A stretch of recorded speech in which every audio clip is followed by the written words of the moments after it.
I want to now pass the mic to a special guest who we have here. We have an immigration lawyer who's going to say a few words to us. These lawyers are the heroes of this fight. Thank you, Jared. Thank you, everybody. My name is Matt Cameron, and for 20 years I've been stopping deportations, and I've been coming to this building since 2011. And there we go, thank you. I've been coming to this building since 2011, and I want to talk to you a little bit about what goes on inside this building, since I know that none of you have had the privilege of going inside. I will tell you, they are very aware of you. All right. Tip it like this. Okay, I am an audio professional. There we go. All right. They are very aware of you in this building. They're certainly very aware of us. And I can tell you, it heartened my client quite a lot to see you all out here. It certainly made my day to see this many people seeing what's going on in this building. I want to tell you, I'm naturally very soft-spoken. I'm used to talking into a microphone. Here we go. All right. I want to talk for a moment about administrative violence.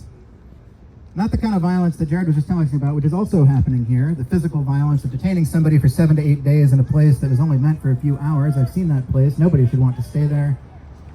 Not the violence of detaining somebody in Plymouth, which is one of our higher security places where people who have never been in contact with anything to do with the criminal punishment system have to suffer for months and months and months not knowing what's going to happen. Not the violence of shipping people around the country and not telling their families or their lawyers where they are for 5 to 6 days at a time. Not the violence of granting somebody a bond of $1,500 and not allowing them to be released for 3 weeks, as we know, 2 weeks, excuse me, as we are now on with one client who ICE is refusing to acknowledge a simple bond order from an immigration judge.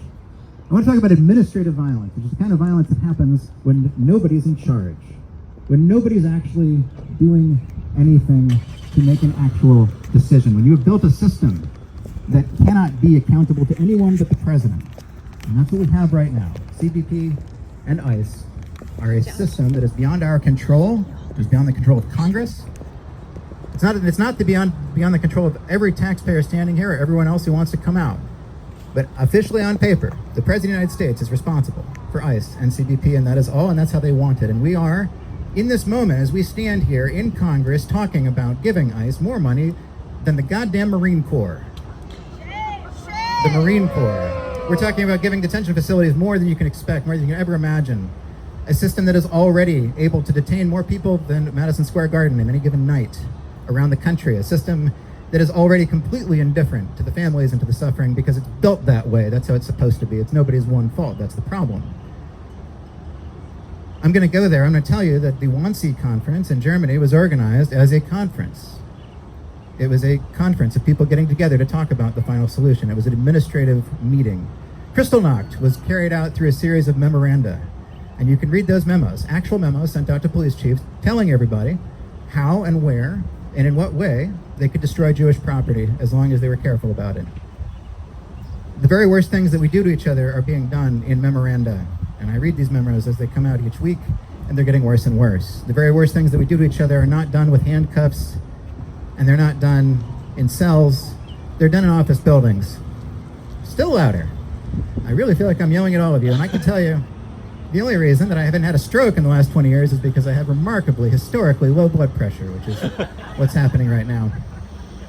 Administrative violence is nobody's fault, and that is the problem.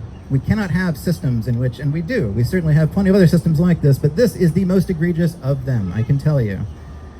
Administrative violence is a system in which an immigration judge is just following what Congress passed, arguably.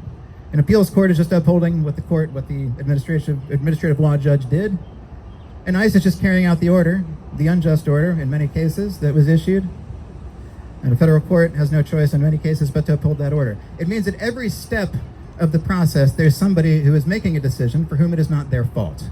Somebody who's making a decision that they have not decided, but they just have to carry out, in other words, just following orders. And we've all heard that one before, and we know how that ends. And I am here to tell you that this system cannot get any bigger. It needs to go. This is a system that should not be in place the way that it is. It is not sustainable.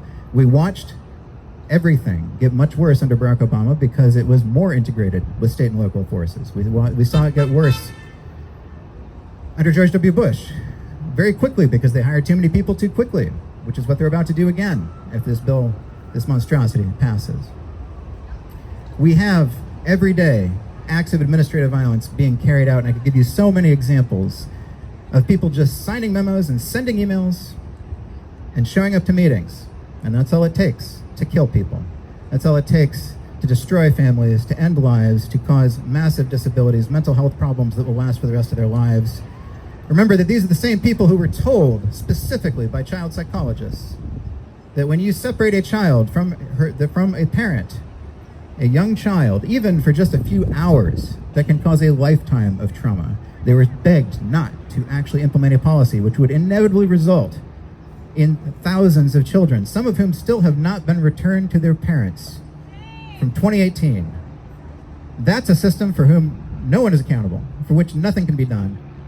But you're here today to tell us that it can be, because we're watching what they are doing, and that's the worst thing that you can have. There's an immigration judge right now in New Mexico, who is refusing to allow video in his courtroom. Every immigration courtroom in America has a video system that you paid for, that I paid for, and it's made things a lot easier for us to appear in places like New Mexico where there are no lawyers.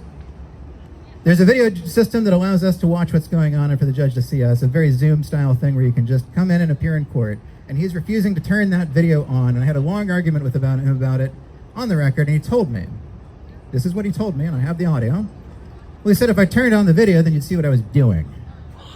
And some attorney, and I'm not saying you, Mr. Cameron, but some unscrupulous attorney might put it up on YouTube, and then people would see what goes on in this courtroom. And of course, it would be a federal crime for me to put it up on YouTube, as I reminded him. I would lose my law license. And none of you should record things and put them on YouTube, but immigration court is open to the public. Downtown Government Center, not too far from here, in Chelmsford.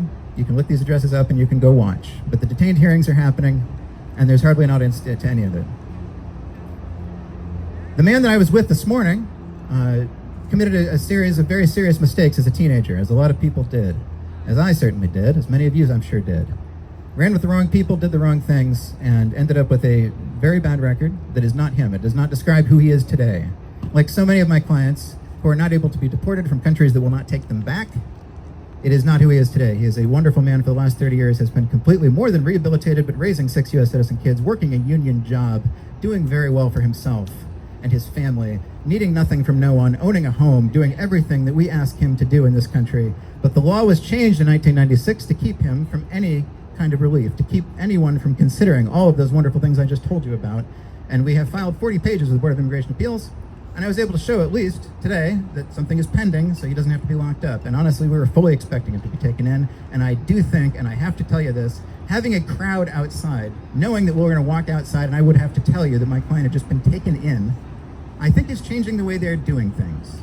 You need to know. It matters. It absolutely matters to show up and show them that we pay your salary. As George Carlin said, you're a public servant, give me a glass of water. They work for us, and they're not doing the job.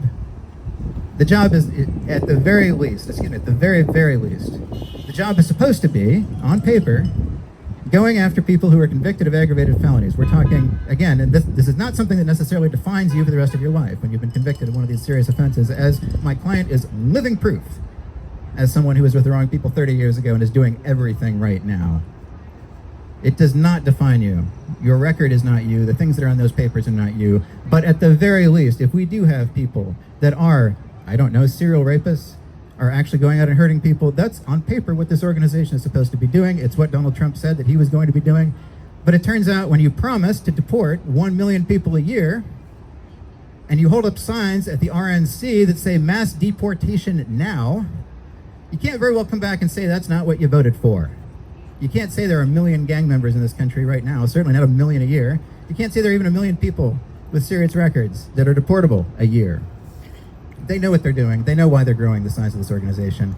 And the more that we watch, and the harder that we make it, by the way, as neighbors and as a community, the harder that we make it for people to work in these jobs. This is not a job that someone should have. I'm happy to stand outside this building and tell you that. And I'll tell you they're probably watching us talk about this, but I'll just say it. I'm generally a community kind of guy. I'm a very civil person. I generally will try to be nice to everybody, but these are not people that you need to invite to your barbecue. These are not people you need to swipe right on Tinder. These are not people who deserve social society.